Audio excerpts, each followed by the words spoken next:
Afternoon friends আমি সুলগ্না চলে এসেছি তোমাদের কাছে নীলষষ্ঠী। আজকে নীলষষ্ঠীর শুভেচ্ছা সবাইকে জানাই। আর ভগবানের কাছে একটা জিনিসই প্রে করি যে প্রত্যেকটা সন্তান যেন বাবা মায়ের কোলে খুব সুস্থ এবং খুব ভালো থাকে। তো আমিও নীলষষ্ঠীর উপোস করে আছি। এখন একটু বেরোতে হচ্ছে কারণ মেয়েকে আনতে যাব, ছেলেকে আনতে যাব, ওরা স্কুলে গেছে। তো ছেলেটার একটু শরীরটা খারাপ হয়েছে কারণ জ্বর ছিল দুদিন, তো আজকে একটু সুস্থ আছে বলে ওকে পাঠালাম স্কুলে আর কি।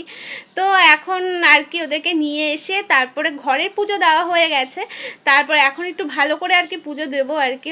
ওদেরকে নিয়ে আসি, নিয়ে এসে খাওয়াবো, খাইয়ে তারপরে আর কি পুজো দেবো। তো তোমরা আমার সাথে থাকো আর দেখতে থাকো। তো এখন দেখো বেরিয়ে পড়েছি, গাড়িতে উঠে পড়েছি মেয়েকে নিয়ে আসার জন্য। তো মেয়েকেও নিয়ে আসা হয়ে গেছে গাড়িতে। তো এখন ছেলেকে আনতে যাচ্ছি। তো চলো ছেলেকে দেখো নিয়ে নিলাম স্কুল থেকে। তো এখন বাড়ি গিয়ে পুজো করবো। তো গুড ইভিনিং ফ্রেন্ডস, আমি সুলগ্না।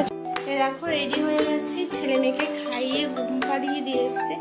এবার আর কি ঠাকুরের পুজোটা গোছাবো, তো গোছাচ্ছি।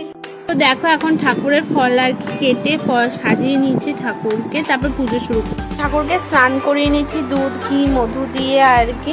তারপরে ঠাকুরের কাছে দেখো প্রদীপ জ্বালিয়ে নিচ্ছি। তো 4খানা প্রদীপ, মানে আমার শ্বশুরমশাই শাশুড়ি মায়ের জন্য আর আমার 2 সন্তানের জন্য।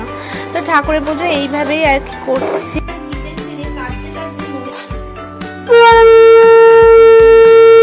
আমার তো ঠাকুরের পুজো শেষ হয়ে গেছে। এবার একটুখানি আমি আর কি ডাব খাচ্ছি, সারাদিন কিছু খাওয়া হয়নি। তো ডাব খেয়ে নিচ্ছে আমি আর আমার ছেলে মেয়ে। আর আজকের মতন আমার পুজো শেষ। আমি যতটুকু জানি সেইভাবে আর কি ঠাকুরকে ডাকি।